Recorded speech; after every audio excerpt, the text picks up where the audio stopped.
Hey, Jen. Hey, Dana. Hey, everybody. Welcome to Hypnosis. And beyond. Today, we are so excited to have Michael Givens. He has 4 decades of achievement as a director, producer, and cinematographer. He's been involved in 70 feature films and 1,000 commercials. He also has his own acting school, and he is a hypnotist and has his own method to work with actors called the Deep Character Identification Protocol, which combines hypnosis and method acting. Hi, Michael. Hi, Michael. Hello, ladies. How are you? We're doing great. Thank you for joining us on Hypnosis and Beyond. It's my pleasure. We are thrilled to have you. Share with our audience, if you will, tell us some of the highlights of what has, led to today you being a guest here on Hypnosis and Beyond. Well, that could be anything from you have a very short list right now, or just that you were interested in the sort of things that I get myself into. I'd like to think it's the latter. And what tend to get myself into, as far as hypnosis is concerned, is that I use hypnosis mainly with actors. And I've done it for a very long time. And I've been trained for many years in hypnosis. I've also done standard hypnosis.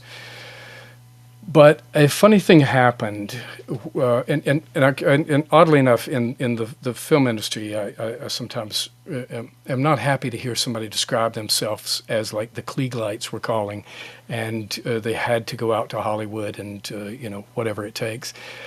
That is sort of true, but my brother introduced me to hypnosis when I was a child, and he gave me books to read. My brother is absolutely brilliant, and he gave me books to read about it, and I was fascinated with it. And we used to play like Criswell, like Criswell predicts. And I don't know if you know who that was, but it was a man a long time ago that would predict the future and the sort of stuff. And so we used to play like we were him. But anyway, he told me a lot and taught me a lot about it. And then I went out to California to get into the film industry when I was just a lad, when I was just turned 20.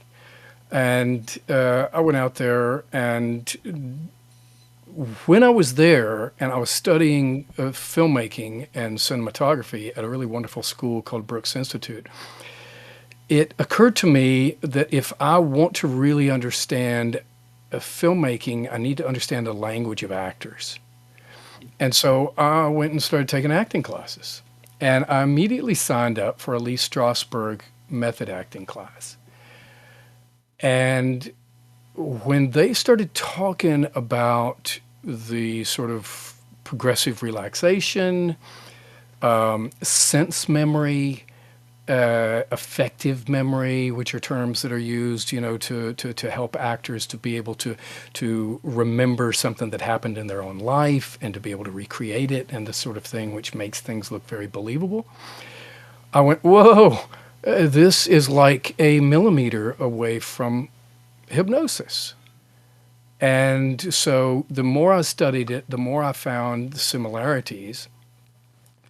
And then I started trying to figure out, how do I really make this work for an actor? Well, then I met a man named Sean Carson, who he and a woman named Jess Marion wrote a book called Deep Trance Identification. Okay, if you ever seen that book, it's brilliant. And it's really a technique that Russians were using for years, where anybody in any sort of field, whether it was a scientist, an artist, an actor, anybody, would identify with somebody who was higher up the ladder than them in whatever it was that they were working in. Let's just say, take a scientist for that, and you just go get a scientist that was like absolutely brilliant in a particular study, and then they would study that person and identify with that person. And they would do it through trance, and they would do it through hypnosis. And so then I studied that. And I said, well, okay, I see how they were using it for actors, but it's got to go further. And so that's what I did. I literally spent, I don't know, 15, 20 years sorting this out. And so now I make movies. I used to make TV commercials. I made about 1,000 of them around the world. And now I make movies. I've made quite a few. And I use it with actors. And I use this technique, which is, it's a bit of a game changer. Wow. That's fascinating. What an interesting way to approach acting and helping people get into the zone.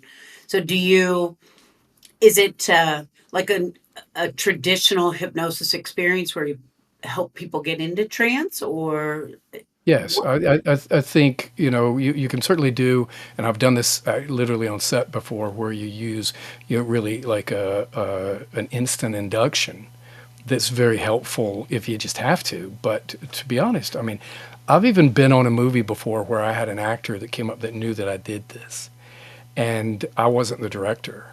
And he came up and said, "Look, this scene is coming up, and I've really got some problems with it. Can you do your thing?" And I was like, "Well, not without some permission." So I went to the director. I was the cinematographer. I went to the director and said, "Do you mind if I have a moment with the actor and go do this?" And I told him exactly what I was going to do. He was fascinated with it. And so we went off. It took 10 minutes. And I took him to a place. I don't know if he did any better because I don't know what he would have done without it, but he was very happy. And that means a lot, because an actor that is happy with whatever performance they've done and they're connected to it, then you're pretty much there. Yeah. Wow.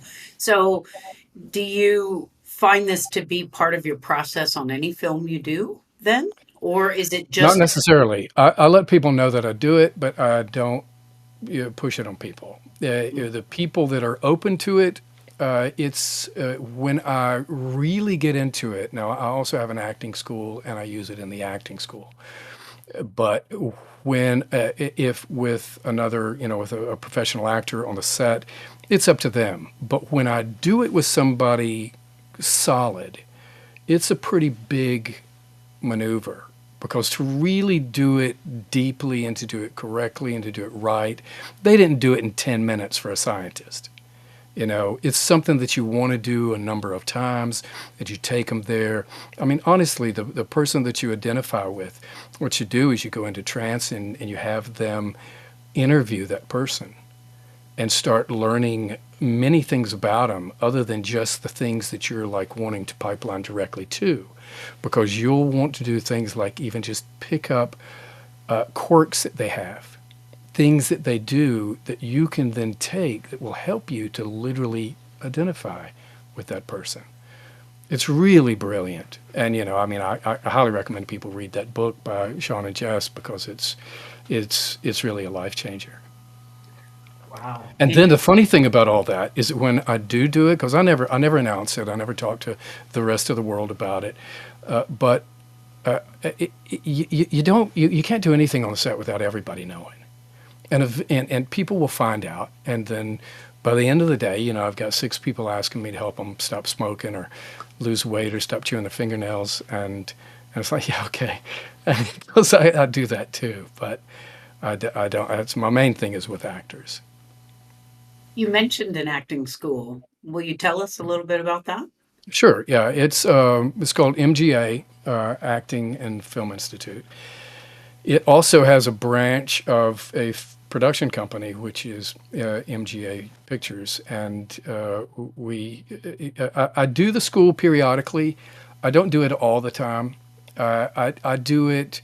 Oddly enough, there's a little bit of selfishness to it. I'm not like saying it's like, oh, I just have to give back. I do like to do that, but to be honest, when I'm not shooting, if I can work with actors in the school, I'm still working with actors, and it's still great fun and wonderful, and it's just a great thing to do.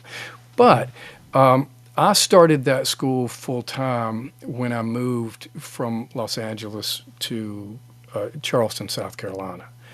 And in Charleston, I had a studio, and we would do, sometimes 4 or 5 classes a week. And I had a lot of students. And then I moved to Atlanta, and I had an office downtown, and I was doing it there. But again, when I get a movie, when I book a movie, I go away to do the movie, and class just stops. But the great fun about that is that what I'll do a lot of times is I'll get the class together when I'm gone, and then I'll get some major star to get on Zoom with them and give them a little acting, you know, 20-minute lesson, from somebody like John Voight or James Caan or Terry Polo. People like that have gotten on with my students and had a nice chat with them, which was just great. And then, of course, once COVID came, then we went virtual, and so I've taught people all over the world this technique. Wow. That's so interesting. So, do you have your students and people you use this technique with come back and tell you that they apply it to other areas of their life? I mean, are you teaching Uh, them a that's skill? a, that's an interesting question, because I have heard that sort of thing, but mainly, like when I do hypnosis with people, and there's like, I'll take something really basic. Like I did help a guy on set one time. He was chewing his fingernails, and I helped him with it. And I hear from that guy. This was years ago, and I hear from that guy like once a year. He writes me and says, "I'm still not chewing my fingernails." And that was just beautiful. I mean, I did one of those things where I took him back to the first time that he remembered having any sort of anxiety about doing that. That same sort of anxiety. So I regressed him, into his life. And there he was as a kid with his grandmother. And I had him as an observer with his grandmother. And I had him forgive his grandmother and face himself and tell himself, look, it's okay. It's okay. And he never did it again. Yeah. So Forgiving then, grandma, that's amazing. yeah, that's what a powerful story and what a powerful experience for him. Obviously, to keep reaching out to you every year, he's I has know a it's lot of wonderful. gratitude. So Yeah, that's it's wonderful, and even his career has gone, in a better place. He's much better. Now, I'm not taking any credit for that, but helping somebody and getting, helping them get rid of, some level, even that level of anxiety, it helps them to do what they need to do. That's mhm, really, I mean, that's why we're here. mhm. So But then there's other levels of this. Like I I'm fascinated with past life. And past life, if an actor, and again, I mention this, I never push it. But if they're interested, let's go talk to anybody that you want to identify with. And let me explain something else. When the Russians would do it with deep trance identification, and incidentally, what I sort of stole their name too, I call my technique deep character identification. And what I do this a little bit different, maybe it's a lot different, is that when say a scientist would do this, they would go and identify with that scientist, and that's what they were looking for. I might take an actor, and let's just say, well, okay, the on the nose story is, let's just say that we're going to do a movie about Joan of Arc, okay? So you're going to play the role of Joan of Arc. So obviously you're going to go and do deep character identification with Joan of Arc, and you're going to learn everything that you can about Joan of Arc. But what if, when you're doing a scene with Joan of Arc where she is leading a battle, and she's in the middle of it, and it's medieval times, and there's swords and it's just the middle of the battle. Does she really want to be Joan of Arc, or does she want to be a lion? Or does she want to be, Muhammad Ali? Or does she want to be a hurricane? Because what I've found, you don't have to just do this with a human being. And actors do this all the time. That they'll take on the attributes of an animal. This is something that's done often. In fact, if you've ever seen the movie Taxi Driver, at the end of Taxi Driver, the character that Robert De Niro was playing goes to clean up all of these bad guys that have done really terrible things to women, particularly little girls like Jodie Foster in that movie. And so he goes and he wipes them out. Well, I've read that he was channeling a chicken when he did that. Now, you might think, why a chicken? Okay, that sounds like a Marx Brothers thing. But why chicken? Why no duck? Anyway, he did this chicken, and once you know it, and then you see it, and these moves that he does, oh my God, it's a chicken! For crying out loud, what a great choice! You know, he could have done on the nose and done like, a wolf or something like that, a gorilla, something that would overpower, but a chicken? Wow, that was brilliant. Brilliant. And why not? Got to go watch that movie Yeah, again. oh, you should. And when you realize that, and just like, this guy was tranced. He was full on tranced when he did that. It was absolutely brilliant. And so then when you understand that you can do that, and this is the reason that I like past life, is that if you in method acting, and I love method acting, that's what I teach. I teach method acting with hypnosis. That's the way I sell my business, and people find that fascinating because it is. And method acting is where you go back in your own life and you find things that happen to you, and you study them. And I always have them do it through their senses so that they go back to, again, on the nose, if you need somebody to be sad, you need somebody to cry, then what they can do is they can go back to something that was really horrible that happened to them, And unfortunately, actors will go back to things like, when somebody that they loved passed away or something like that, because we never really get over that, okay? And so they go back to it, and so when I take them back to that, I have them go through their 5 senses. What do you see? What is the light like? What is the color? What is the shadow like? What colors do you see? What do you smell? What do you hear? You always hear something. You always hear something. You always smell something. What is the taste that's in your mouth? It's always there. Okay. What do you feel on your body? What's the temperature? How do your clothes feel on you? What do your shoes feel like on your feet? Are you sitting down? Are you standing up? What's the pressure of whatever the gravity is pulling you into? So once they have this, then what you do is you attach a trigger to it. Let's just say that there's a word that they say in a scene, okay? Like stop, okay? When you say the word stop, you will feel, and then I'll repeat every one of their senses, okay? This point of exactly when this thing happened in their real life, we'll attach it to that word stop. You don't want to give them a word that somebody else is saying. You want to give them an action or a word that they say, because if you give them somebody else's word and they forget their line, and they don't say the line right, and they don't say the word, and then the magic doesn't happen, and it's terrible.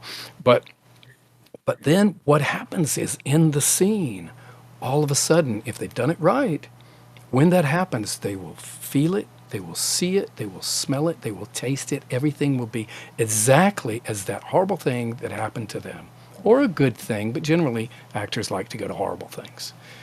And so then they relive that. Now the beauty of that is that what makes a good actor is that they're able to do these sort of things. But what makes a really outstanding actor, that makes a producer and a director to want to hire them again, is that they can do it over and over and over. And if it's something that's really in you and you pull it up and you attach it to a trigger, you can do it over and over and over. And then they're sitting in the editing room and the editor says, we can cut this any way you want. Look what this actor did. From any angle, every camera. And sometimes if you shoot a scene, normally if you shot with one camera, which most people shoot with multiple cameras, but if you shot with one camera, it would usually take you 30 to 50 takes to get out of that scene, between the wide shot, the medium shot, the 2 shot, the 3 shot, the over the shoulder, the dirty, the clean. And by the time you get out of it, you're up to 50 takes. I mean, unless you're like Stanley Kubrick, who does 50 takes on every shot he does. or did. He's gone now. But the point is, a good actor would be able to do that exact same thing 50 times in a row, and they would match. And this is genius for an actor. Mm. Mm. Great fun. You should see it.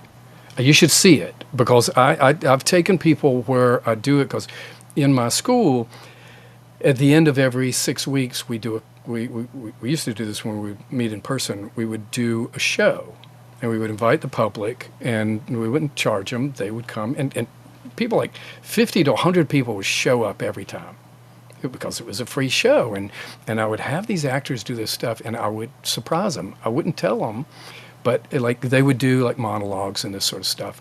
And then I would take two monologues and have them put together and then I would whisper in their ear and say, I want you to think of a life-changing event, something that happened in your life that helped create who you are today. And then I would very quickly go through their five senses, say, do it again. And bang, like award-winning. Just wonderful stuff. What a resource for actors who have to, I mean, imagine doing 50 scenes. It's hard to imagine being able to get into that same existence or moment energy Oh yeah, I each. know it's tough. It's tough. Yeah. It's not just a learned thing. It's tough because you're also living a regular life at the same time, and things are going on at home. Things are going on, in your body, and all sorts of things. And the funny thing is, this sort of technique can work with anybody with all sorts of things. I mean, it would work with bank robbers. I'm not suggesting that, but it would. That's interesting. I think it's really interesting to think about the concept of what roles do we play in our own lives and how do we get into the zone with that, because of course, there's parts work and we have these different parts of us, and I just wonder how much of what you're doing with people is parts work. Are you familiar with parts work at all? Explain it to me. So the concept is that we have different parts, different states that deal with different tasks in our lives. And these parts form at different times in our lives to deal with traumatic situations, wonderful situations, just in general. So, for example, there's the part of you that shows up when you see your pet and you say, "Oh, come here, puppy," and you have like this Wow. higher pitched voice. But if Yeah, you're sure. going to go out and play football, you're not going to go out on the field and say, "Oh, hi guys, I'm ready to play some football." It's not the same part that shows up. I should say not. And so I just find it curious that the work that you're doing is kind of along those lines, because you're encouraging your actors to tap into a part of them uh, by communicating with historical figures or whomever they're representing. Yeah, you're absolutely right. And here's the other thing that's very, very, very important with the method that I use. Because I'm sure that you've heard all sorts of stories about method actors that then go home and, they're still the character. And some of the actors that do that are very famous and very, very good actors. But in my opinion, just my opinion, I just don't think you need to beat your family up.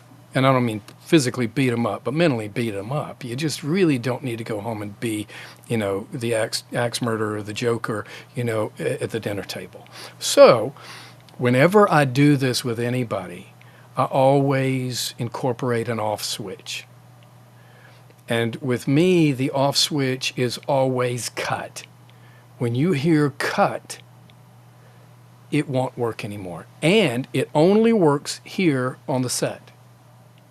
Mhm. Only while we're making this film, or if it's something really rough, it only works in this scene. It'll only work today.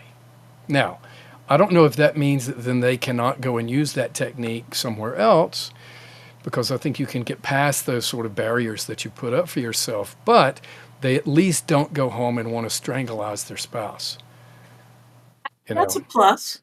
it's a big plus. And, one of the things is that I've always done that, but I've seen it be very important when I've had a number of actors that I dealt with that had some problems that, it was not my job to sort out for them, but I did not want to make things worse in their lives. And, people that had certain situations that I'm not necessarily adapted to be able to fix. Maybe I could, but it's not my, you know, it's not my thing. I don't have that license. But yeah, you have to. I think you have to be honest and be careful. I mean, even just doing happy things, I think we still need to be careful. I think happy things do very good things for people, but I'm not always working with happy things. In fact, rarely am I working with happy things. I'm working with horrible things. Yeah. It's interesting that you say being careful with happy things too. Well, it causes people to become delusional, and we love to attract ourselves to delusion. That's why we choose bad relationships and why people drink and take drugs and, beat dogs and children and stuff because they get delusional. That's another story altogether. It certainly is. People do Well, bad so things. yeah, I mean, humans are very complex creatures. I Yeah. mean, And there's see, no again, question. like one of the reasons that I like past life is because in method acting, we use the present life. We use the life of the human as they're living it today and what they lived, during this life. But if they can connect with another life, they have another whole thing that they can choose from. And to be honest, between you and me, and the rest of the world is watching this, I don't care if they make it up. It doesn't matter. If it's real in the brain, it's real. Mhm. And that's something that gets discussed, right? Is being aware of what you consume, because the brain doesn't necessarily know what's real and what isn't. No, it doesn't. And in the days of movies and television and now AI, what is real? Right. What is real? Right. I mean, the stories that they told us as children weren't real, some of them. Yeah. And we base, our lives on some of this. Yeah. That's it. That's exactly right. Yep.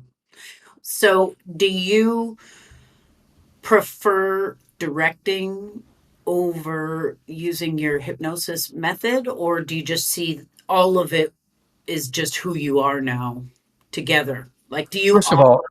that's a delightful question because actually I'm hypnotizing when I'm directing. I mean, let's face it. When you know this, when you talk to people about hypnosis and people are like, oh, men are the worst about it. Oh, I can't be hypnotized.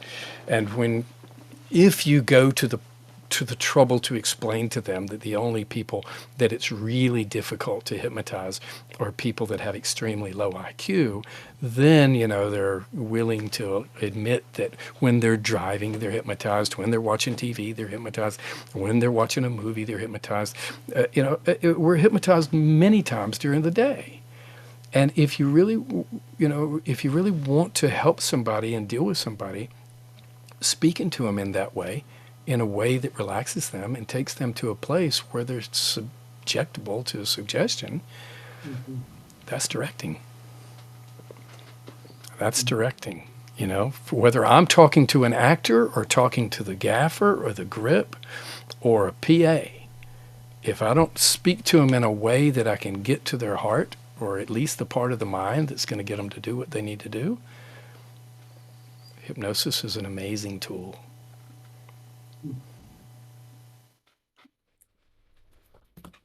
Very cool. I was just going to say that in this line of work, you could be either really insane or really sane. And you seem like somebody who's very grounded. So, what keeps you grounded? I don't know because, to be honest, being grounded is a thing with me, and I mean, like even, I mean, some of the worst times in my life, I've managed to stay calm. My own my own sweet mother passed away in my arms, and I remained calm, and it's something that I really wish I could teach more people, but I don't know. It's just it's what the Lord gave me, and it's and I'll tell you something else. If you can open your mind to that, it's much bigger than you. And it's like I've read so many books on past life and reincarnation, and I'm a Christian, and you know I had worries about it when I first started looking at it, but then I started reading things like Dr. McGregor, what's his name, McGregor. Oh, gosh, he's Scottish. Geddes McGregor, okay, that wrote this. He's got all sorts of three-letter distinctions after his name, and he wrote a book about the early Bibles that talked about reincarnation, and that his theory is that through the different interpretations of the Bible and translations, that they took those things out. I mean, I don't want to get too far into this, but look it up for yourself if you like. But in order to help control people, because if people knew that they had another chance, or if they understood the big picture, but when you think about life in general, it's like you're never alone, and it doesn't mean that there's people around, but there's always something. And I'll tell you where I understood this. I started out in the business, obviously at the bottom of the ladder, but I very quickly, but I was extremely lucky, I moved up to cinematographer in no time. And I was cinematographer for some of the biggest, most famous directors in the world. And I had a reputation when I was doing commercials as being the number one cinematographer in the world. And I'm not saying that. I heard that said about me from people all over the world. It was insane. I worked everywhere, everywhere. And I used to pride myself on how I could go to a location and look at it and within seconds know exactly what I was going to do, what light was going to go where the camera was going to go, where it was going to move, and exactly how it was going to be. Okay? And I thought, okay, this is just, I'm being lucky. It's uncanny. I don't really understand it, but it works. And I would go to a location and I'd say, okay, we're going to do this and this and this and this. I was on location shooting a beer commercial with a dear old director friend of mine, Richard Radke, God rest his soul. He died way too young. He was 40 years old, and I loved him to death. And we did a lot of work together. And he knew about this thing with me. And he told me on this particular job, he said, there's a place that we're going to shoot that's a cinematographer's dream. You're just going to love it. It's just amazing. And I said, okay, great. So we go location scouting. We go to this place and this place and this place, and every place we go, I say, oh, okay, we're going to do this, and then we're going to do this and this and this. We get to this place, and he says, well, what are you going to do? And I went, I don't know. And I knew him well enough, that I was confident enough to tell him I didn't know. But it freaked him out. He says, what do you mean you don't know? What do you mean? I said, I don't know. Something will come to me. I don't know. It's okay. Let's move on. So we left, okay? And so then on the day of shooting that location, we go to the location. I still don't know what to do. So I just pulled out a formula, and I told the crew, where to put the lights, where to put the dolly track, where to do this. And I just told them it was a formula. It didn't mean anything to me. And it frustrated me. And so I walked across the room. There was a door. And I went into this other room. And here was this room. And I went, oh, my God, why aren't we shooting here? I would do this and this and this and this. And so, oh, well, it's not where we're shooting. So anyway, so I went back in. So the director comes walking across the room with this old man. And the old man comes over, and the director introduces me to him. He says, "Hey, I want you to meet this guy. This is his building. I told him all about, you and this sort of nonsense." And I said, "Okay, cool." And then I said, "Let me ask you a question. This room, how old is this room? How long has it been part of this building?" He said, "Oh, we just built it.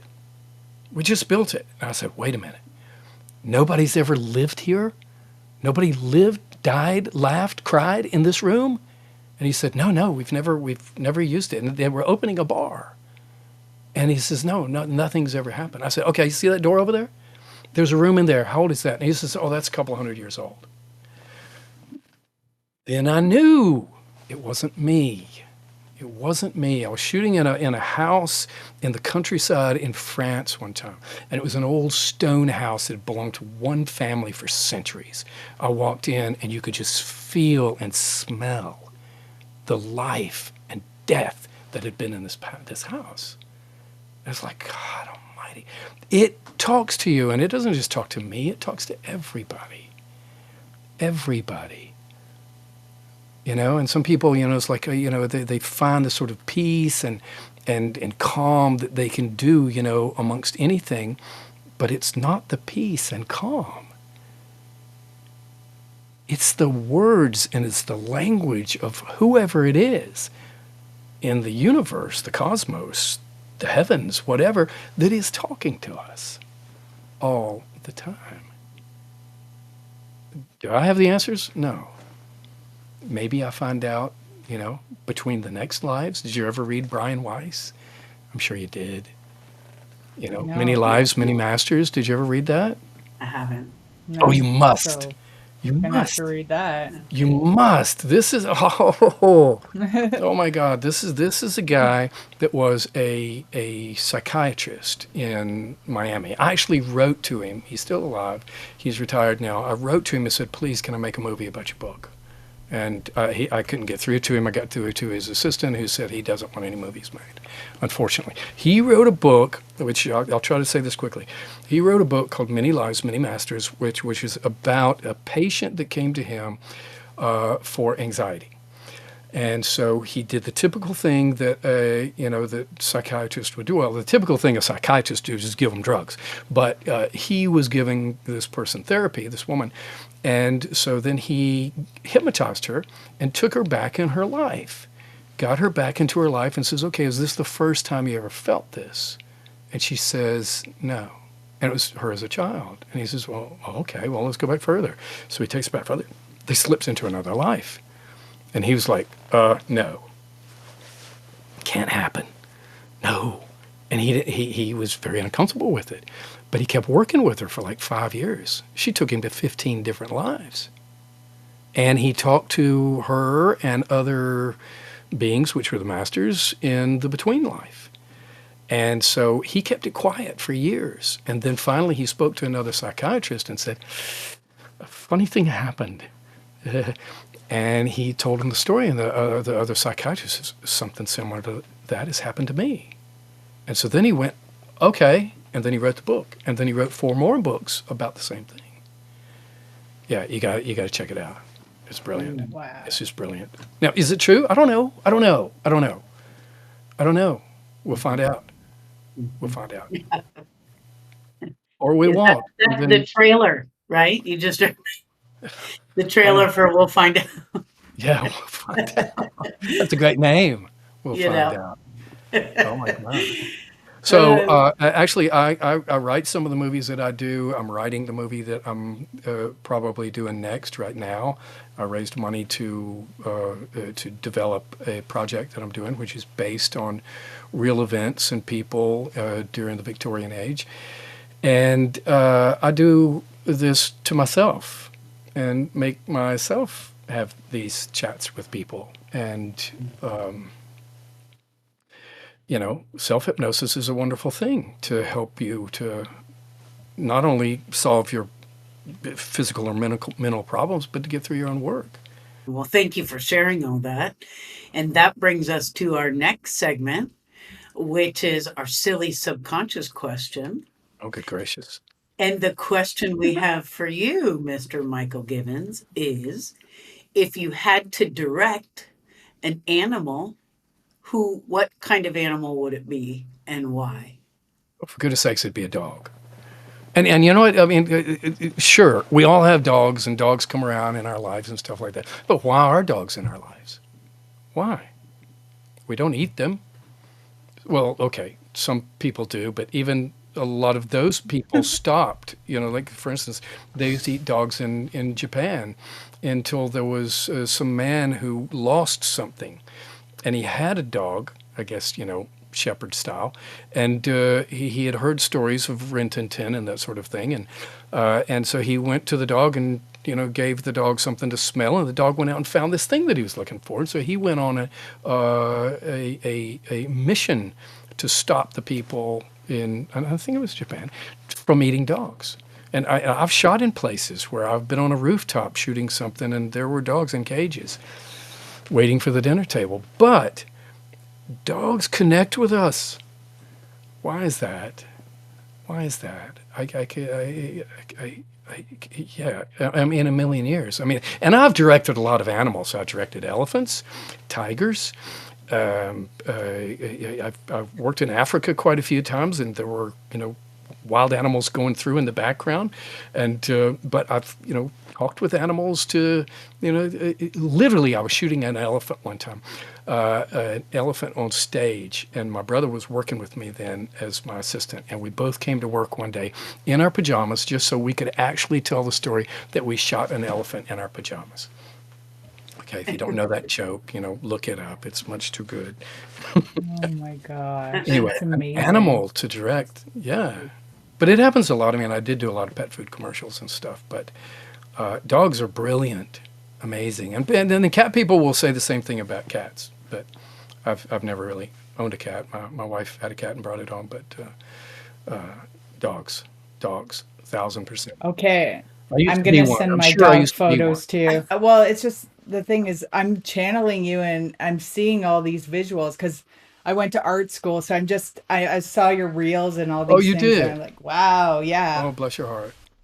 Yeah, so I was actually gonna ask you if you had an unlimited budget for a biopic of somebody that's famous in hypnosis, who would it be?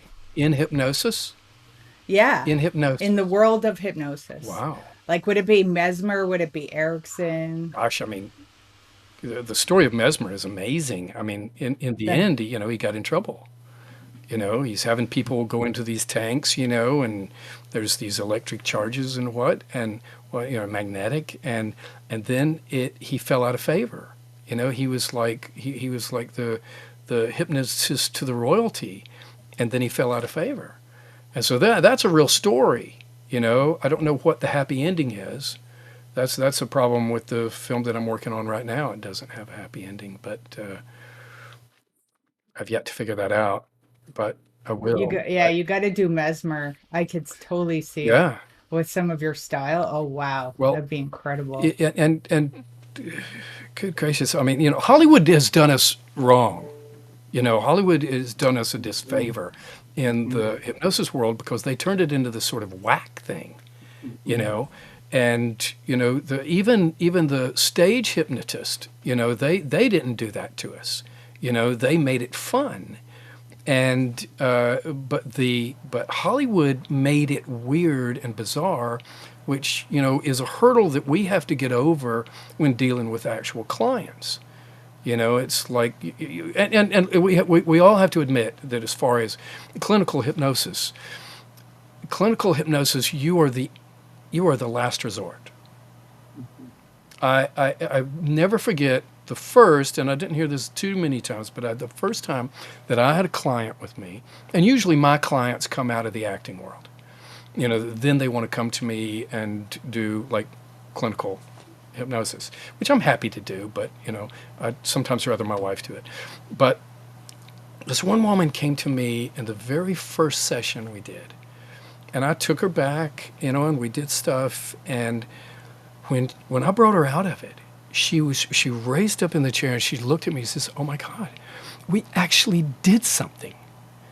And with that, beyond hypnosis and film and all this wonderful stuff, What else lights you up? One thing that you could share with us. I like music. I should have been, in the music world. I sort of was in and out, but I think music is all part of it. I don't know if when you do a hypnosis session, what sort of music you use, but I have certain things that I like to use, and when I do hypnotize a class, the music is incredibly important. I used to want to do a thing where I wanted to experiment with actors with music, playing music in their ears with a tiny device while they were doing a scene. And it was really fun to do this. Is normally, most acting is not monologues. It's usually multiple people speaking, and even multiple people, even like a 15-person dialogue is never a 15-person dialogue. It'll be broken down into 2 and 3-person dialogues. And so these people that are talking, if you could control what their emotions were doing, one great way to control emotion is with music. And then I found out that Johnny Depp does this all the time, that he'll put an earpiece in and play music. And he's listening to music and not really paying as much attention to the other actor, as you might imagine, as he is to allowing that music to drive his emotion. And so I wanted to do that with my students. I've done things with actors where I go and implant something in one actor and then something completely different in another one. Okay? Even in just plain directing, I will have them imagine, which is, again, hypnosis. Imagine yourself as this. Imagine this happening. Imagine that happening. And it's all, daisies and roses to this person, and it's all death and blood and mayhem to the other person. And then say, okay, I want you to say this in a way that will make this person want to smack you in the face. I want you to say this to this person that will make this person want to kiss you. Okay? And I never tell the other one what I've told the other one. And so then what happens is, because any story worth listening to or hearing or seeing or feeling is only worth it because of the contrast or the conflict that is going on between people. And if you can't help create this, and that's what's wonderful about directing, is that nobody needs to know that I do that. Nobody on the set, nobody in the audience would ever know. Now, you as the audience will not necessarily cry if you see somebody cry. So making an actor cry is not the way to make the audience cry.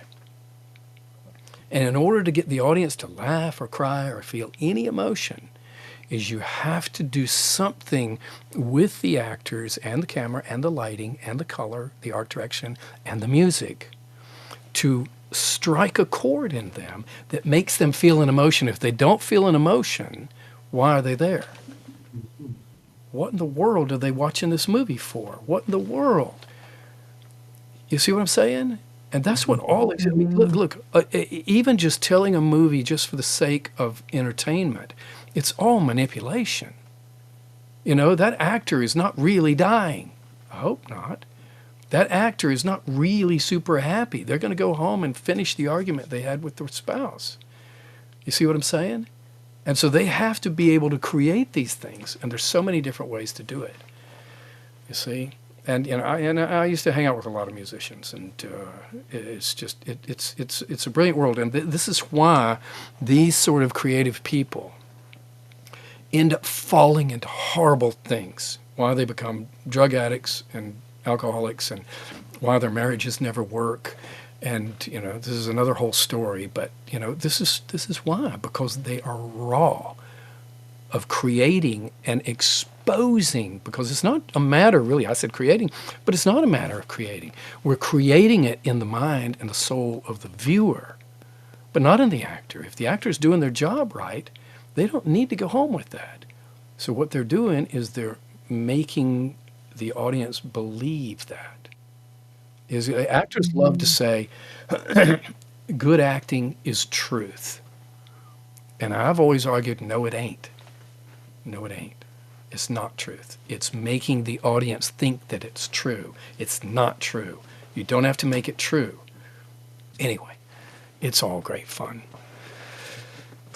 Well, we so appreciate you sharing all of that. We could obviously speak together for hours, but we'll have to do that the next time you come back.